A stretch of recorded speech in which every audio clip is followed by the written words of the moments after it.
नमस्कार दोस्तों, सम्राट मिक्स मार्शल आर्ट में आपका फिर से एक बार बहुत बहुत स्वागत है। दोस्तों, आज हम लोग सीखेंगे जब भी आप फाइट खेलते हैं तो फाइट के दौरान आप कुछ मिस्टेक करते हैं जिससे आपकी फाइट फुलफिल नहीं हो पाती है। तो उन कुछ मिस्टेकों को दूर करने के लिए आज पॉइंट टू पॉइंट मैं आपको बताऊंगा कि कौन कौन सी चीज़ों पर आपको गौर करना चाहिए जिससे आपकी फ़ाइट एक अच्छी फाइट में तब्दील हो सके। तो सबसे पहले आपका जो पॉइंट है, वीक पॉइंट होता है आपका विज़न क्लियरिटी। तो जब अपोनेंट सामने खड़ा है इस तरह से फाइट खेलने के लिए, पॉस्चर ले बेटा, तो इसमें क्या होता है कि आप जो होते हैं अपोनेंट के हाथ को देखते हैं। जैसे कि अगर मैं ऐसे कर रहा हूँ तो और हाथों को देख रहा हूँ अपोनेंट, तो मेरी आंखें झपकेंगी। यहाँ से मेरी हाथ देखेगा तो इसकी आंखें झपकेंगी। क्यों? क्योंकि आप सीधे सीधे अपोनेंट की हिटिंग को देख रहे हो। ओके, इसमें क्या होता है, आपका विजन क्लियरिटी सही नहीं हो पाती है।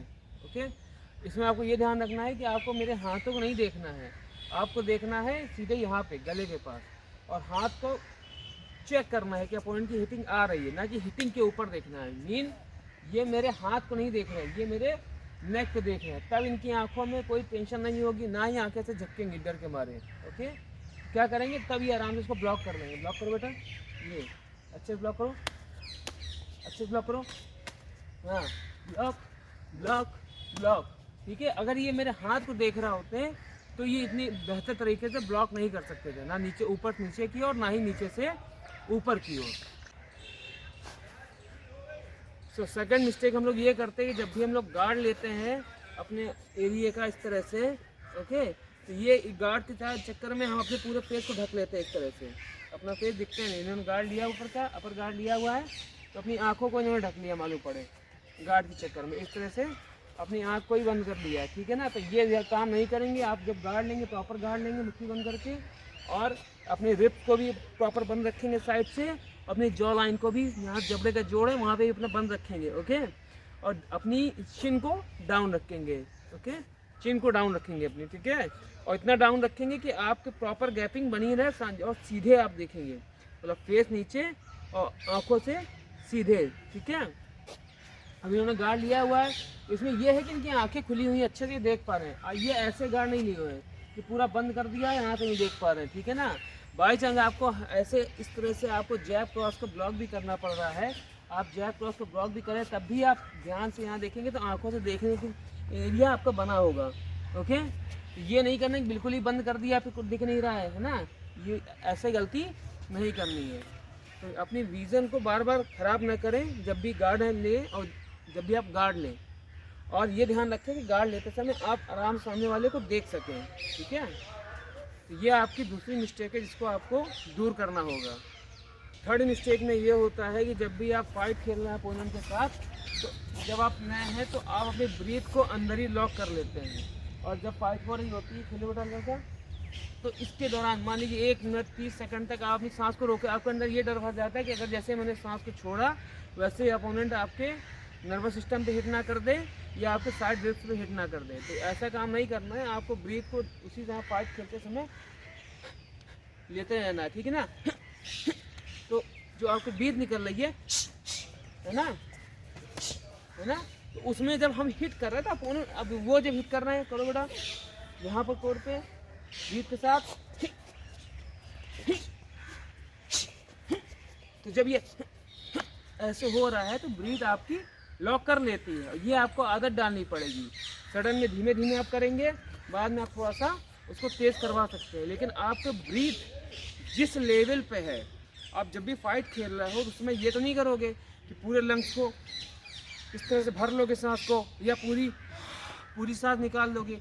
एक नॉर्मल ब्रीथ में ही फाइट करी जाती है। और एक नॉर्मल ब्रीथ में फाइट करने का मतलब ये है कि जिस भी समय, जैसे यहाँ पे खड़े हो, देख करो बेटा, थोड़ा तेज, थोड़ा तेज, थोड़ा तेज, ठीक है, तो क्या है, एंड टाइम में लॉक हो जाएगा और ब्रीथ नॉर्मल चलती रहेगी। मतलब सीखना क्या, सीखना ये है कि ब्रीथ भी चलती रहे, और जब हिटिंग हो रही है उस समय आपका जो बीच का कोर लेवल है, स्टमक लेवल है, वो अपने आप ही हार्ड हो जाए, वहीं पे ब्रीथ का लॉक लग जाए। ठीक है ना, इस बात का आप प्रॉपर ध्यान रखेंगे, और ये एक दिन में नहीं आएगा, इसको आप डेली प्रैक्टिस करेंगे। मतलब अटेंडमली हिट, लॉक, और ब्रीथ नॉर्मल चल रही है, हम नॉर्मल सांस ले रहे हैं, फिर ब्रीथ लॉक, ये, ठीक है। ये खुद से भी करने की कोशिश करो और अपोनेंट के साथ सीखने की कोशिश करो, ठीक है ना। सो फोर्थ मिस्टेक आपकी ये होती है कि जब भी आप अपोनेंट के साथ फाइट खेलने खड़े होते हैं तो आपका दिमाग क्या लगता है कि आप ऊपर से नीचे तक दिखना चाहते हो, और यही आपकी घबराहट रहती है कि ऊपर पंच चल रहा तो ऊपर से नीचे ध्यान दोगे, जो कि नीचे से भी किक चल रही है। तो आप कोशिश ये करोगे जब भी आप फाइट खेलने की पोजीशन में होगे तो अपनी आँखों के साथ अपनी आँखों के साइड की परिधि से जितना दिखता है उसका पूरे पे गौर रखोगे। मतलब यहाँ पे जब मैं इनको देख रहा हूँ, इनके गले के पास भी देख रहा हूँ, तो इनके गले के पास देखते हैं इनके पैर भी दिख रहा है, इनका मुझे दूसरा पैर भी दिख रहा है, इनकी नाक भी दिख रही है, इनके दोनों हाथ भी दिख रहे हैं।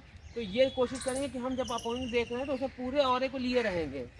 ओके, ये नहीं करेंगे कि एक बार हम नीचे देख रहे हैं फिर वो ऊपर देख रहे हैं, एक बार नीचे देख रहे हैं फिर एक बार ऊपर देख रहे हैं, ये गलती नहीं करेंगे। कोशिश ये करेंगे एक ही बार में पूरा बॉडी को आप जांच सकें, और उसमें तब वो तभी होगा जब आप उन्हें सामने सीन में देख रहे हैं, जब फाइट के तब भी समझ में आता है कि हाँ यहाँ पे अपोनेंट नीचे पैर आ रहे हैं सामने देखते हुए भी। इस बात का प्रॉपर ध्यान रखेंगे। ये मुझे देखते हुए कहाँ पे है मेरा पैर, समझ में आ रहा है, दिखाओ, टच करो, अदर लेग, गुड, बहुत बढ़िया। तो इन्होंने जैसे समझा अंसारी ने कि आप बिना नीचे देखे हुए भी आप नीचे समझ सकते हैं कि अपोनेंट का पैर कहाँ है। बहुत बड़ा हो रहा होता है जब आप फोकस करोगे कि आप जब आंखों की परिधि साइड समझोगे तो आपको सब कुछ दिखाई देगा। ओके, तो इसका भी पूरा यूज़ करना होगा आपको। फ्रेंड, 5th नंबर में आपकी मिस्टेक ये रहती है कि जब भी आप आएंगे, जब भी आप फाइट खेलने खड़े होते हैं तो आप डिफेंस तो अच्छे से करने की कोशिश कर लेते हैं, और डिफेंस मोड जो होता है वो हमारी बॉडी में इनबिल्ड होता है। हमने अपने आप के बचाव के लिए अपने गार्ड, अपने हाथों को, अपने आप को झुका लेंगे, ये काम तो कर लेंगे, बट हम ऑफेंसिव नहीं हो पाते। जितनी भी चीज़ें आपने सीखी हैं गौर करेंगे जब भी फाइट खेल रहे हैं। इन्होंने पंच चलाया, चलाओ बेटे, 1 फिर चलाइए, 2 फिर चलाइए, 1 फिर चलाइए, 2। तो जब आपकी शुरुआती आदत ये होती है तो आप इसी में खो जाते हैं। आपको कोशिश ये भी करनी है, चला भैया, 1 फिर से 2 फिर 1 2 1 1, ठीक है। तो आपने जितनी चीज़ें सीखी हैं कोशिश करिए कि आप ब्लॉक के साथ उनको यूज़ भी कीजिए अपोनेंट के ऊपर, क्योंकि देखिए चोट तो आपको लगनी ही लगनी है, लेकिन आपको ये ध्यान रखना है कि अपने प्रॉपर गार्ड के लिए हुए, अपनी ब्रीथ को कंट्रोल किए हुए, जिससे आपका इंटरनल हार्म कम से कम हो, अंदरूनी चोट कम से कम लगे, और प्रॉपरली अपने आप को गार्ड लेते हुए आप जब ब्लॉक का हिटिंग करते हो, posture hit hit hit hit पकड़ा, हिट करो, 1 2 1, है ना, फिर से 1 2 1 2। ओके, तो ये आप अपने साथ क्या करोगे, आप थोड़ा सा इम्प्रूवमेंट लेके आओगे। मीन्स जितना आप डिफेंस कर रहे हो उतना ही आप ऑफेंसिव भी हो, मतलब उतनी आप हिटिंग भी कर रहे हो। ये आपके लिए बहुत ज़्यादा बेनिफिशियल रहेगा। सो नाउ 6 नंबर में ये आता है जब भी आप फाइट खेल रहे हैं। ओके, ठीक है, फाइट खेल रहे हैं आप, अब फाइट के दौरान ना ही आप अपने लेग को चेंज करना पसंद करते हो। आप फाइट खेल रहे हो, अगर नए हो तो आप ना ही अपने लेग को चेंज कर रहे हो कंटिन्यूसली, मतलब ऑन रिक्वायरमेंट, और ना ही अपने लेग की शिफ्टिंग कर रहे हो। आप ना आगे आ रहे हो, ना पीछे जा रहे हो, ना दाएं हो रहे हो और ना बाएं हो रहे हो, आप वहीं खड़े खड़े फाइट कर रहे हो, ठीक है ना। तो फाइट करो देखिए, ओके, ठीक है। तो इसमें कोशिश ये करनी है आपको कि आपको आगे, पीछे, साइड, राइट साइड और लेफ्ट साइड होने की पूरी कोशिश करनी है, जिससे आपकी शिफ्टिंग बॉडी की बनी रहे और अपोनेंट आपको भाप ना पाए, ना ही आपके लेग में स्वीप हो पाए, ठीक है ना। और आप उसकी लेंथ के पास और दूर जा सको। जरूरी नहीं कि हर बार आपको ब्लॉक करने का ही मौका मिले, कुछ चीज़ें आप डकिंग से भी अपने ऊपर अटैक होने से बचा सकते हो। ओके, मीन्स जब मैंने पंच चलाओ भैया, 1, ओके। तो ये क्या हुआ, कैसे हुआ, ये आपकी शिफ्टिंग की वजह से हुआ। ओके, तो इसका ध्यान रखना है कि फाइट के दौरान आपकी लेग की शिफ्टिंग चलती रहे, अपोनेंट को आप जांचते रहें, जहाँ खाली एरिया मिले वहाँ पे जा करके आप उसको हिट कर सकें। सो 7 नंबर में ये आता है जब भी आप फाइट खेल रहे हो, ठीक, अपोनेंट थोड़ा सा आक्रामक हुआ, बहुत हैवी हुआ, तो आपने हिट करना सोचा क्या बेटा, तुरंत ही आप पढ़ते बैठ जाते हो। ओके, तो ये गलती नहीं करनी कि वहीं पे जाके सिंपली आप ऐसे बैठ गए और ऊपर से आपके पढ़ना शुरू हो गया है। ओके, ये गलती नहीं करनी है। अपोनेंट हिट कर रहा है, आप डर के मारे वहीं के नीचे सट के बैठ गए हो, नहीं, आप ऐसा नहीं करोगे। आप तुरंत ही पॉस्चर ले लो, फाइट खेल लो। अगर अपोनेंट आक्रामक है, फाइट करो भैया, तो आप तुरंत ही दूर हो जाओ। जैसे आपको शिफ्टिंग बताई गई है, आप एक यहाँ पे 1 बाई 1 लेग की शिफ्टिंग की बात नहीं कर रहे हैं, आप 2-3 लेग पीछे आ जाओ, एरिना इतना बड़ा होता है या कहीं भी आपकी रोड फाइट भी हो रही है तो आप थोड़ी देर के दूर हो जाओ, एक दो तीन पैर पीछे लेग के स्टेप पीछे कर लोगे तो आप इसका क्या कर पाओगे, अपोनेंट जांच पाओगे और फिर तैयार होकर के रेडी होकर के अपोनेंट के पास आकर के फाइट कर सकते हो। अगर आक्रामक तौर पे आपके ऊपर हिटिंग कंटिन्यूसली होती चली जा रही है, आप उसका कोई तोड़ नहीं निकाल पा रहे तो बैठने की जरूरत नहीं है। आप 2-3 कदम फटाक से पीछे आइए, उसके अपने लेग को हिट करिए या नी को हिट करिए या एल्बो को हिट करिए, चाहे वो रोड फाइट हो चाहे वो आपकी एरिना की फाइट हो, बट वहाँ पे बैठिए मत ऑन द स्पॉट, ठीक है। अगर आप बैठ गए हो तो फिर आप फिनिश हो, तो कोशिश करिए कि वहाँ से तुरंत हटो, पीछे जाओ और फिर तैयार हो। ओके,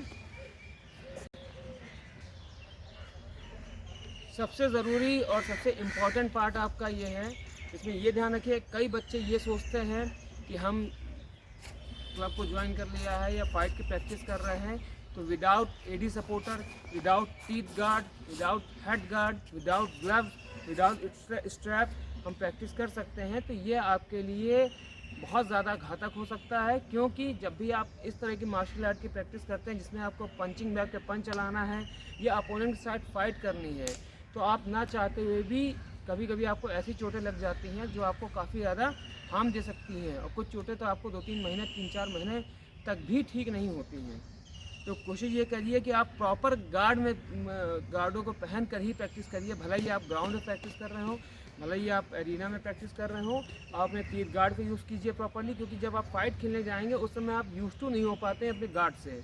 अगर आप कोई वेपन शुरू में सीख रहे हैं तो बिना वेपन के हवा में ही आप प्रैक्टिस करते रहिए, एम टाइम में आप युद्ध में पहुंचेंगे तो उसका उस तरह से यूज़ नहीं कर पाएंगे। तो गार्ड भी आपकी सेफ्टी के लिए होते हैं, तो आपको सारे गार्ड्स का यूज़ करना चाहिए। खास तौर पे बॉयज़ एंड गर्ल्स को एडी सपोर्टर यूज़ करना चाहिए। गर्ल्स के लिए सपोर्टर होता है, बॉयज़ एडी का यूज़ साथ में कर सकते हैं। टीथ गार्ड इंपॉर्टेंट होता है आप लोग के लिए, और साथ ही साथ शुरुआती तौर पर आपको हेड गार्ड का भी यूज़ करना चाहिए। अगर आपको कोई क्वेश्चन या कोई भी टॉपिक पे बातचीत करनी है तो अपना कमेंट बॉक्स में अपना क्वेश्चन डाल सकते हैं, मैं उस पर वीडियो आगे बनाने की कोशिश करूँगा। धन्यवाद।